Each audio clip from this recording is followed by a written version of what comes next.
Hello everyone. We're going to do caring for cockroaches, and we're going to start with the Madagascar Hissing Cockroaches. These guys are my favorite cockroaches ever.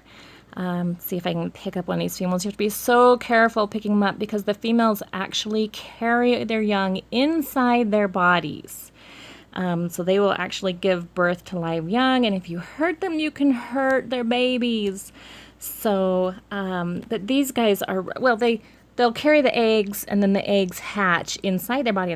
So here's a big female, and I absolutely love them. You can see how plump she is.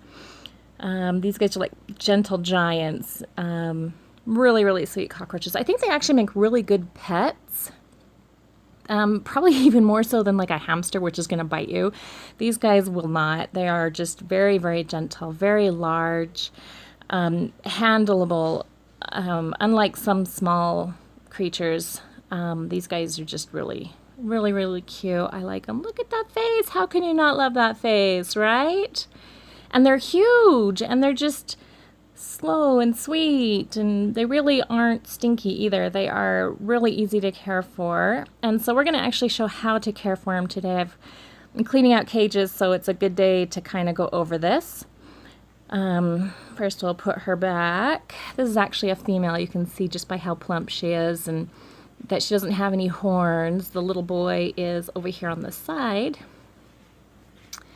Hey, little ones. This is a little girl here, too. I've got 3 little girls. Aren't they cute? And then just this one little boy over here.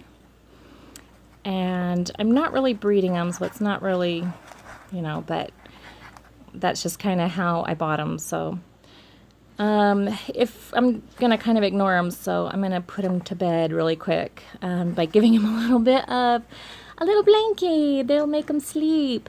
They like to hide and they like to feel secure, so by putting a little piece of paper towel on them, they will kind of just hide here and maybe take a nap while we are working on their cages. Okay, so cages are really simple with hissing cockroaches. Just a nice bedding. I use the coconut, the shredded coconut.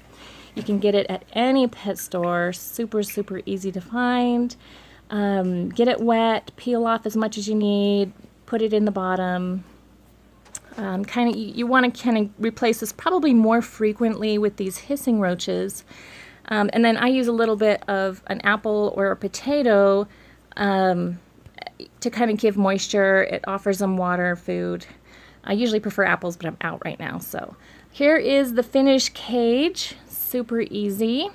Just some egg crates that kind of make a little hiding area in the middle. And, the substrate on the bottom, it'll absorb any moisture or, smell. Works great. Okay, so here's the male, actually. You can see his horns right on his head. The females don't have those. The males will have the big knobby heads and smaller bodies. The females have the big bodies and smooth heads. So I don't know if you can kind of see those. It's really hard to get the camera to focus on his horns. Oh yeah, hissing cockroaches. You gotta check this trick out.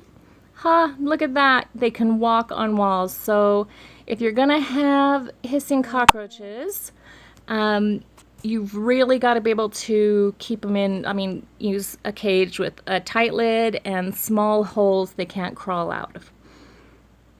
Okay, so next is the Dubia cockroaches. This is the other one I raise.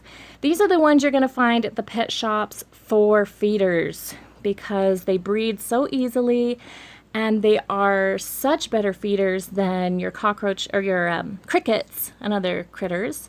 This is a big female. I'm going to get her back in her cage here. The males have wings, but they really can't fly. They can kind of hover a little bit, like, a few inches off the ground, but none of these can really fly. So, and these dubias are so much easier to keep because they really can't climb as well as the hissing roaches.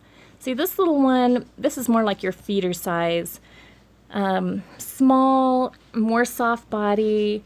Pretty much anything can eat this. If I were going to make a meal, and this is going to be really gross, but they've been talking a lot about insects as future food for people. These are probably the ones I would use. See, they would actually be more meat and less of that hard shell. So I don't know, if I get enough interest, maybe I'll show some recipes for both of these. So if you want to see some recipes for cockroaches, say so in the comments below. Thanks everyone. Thanks for watching.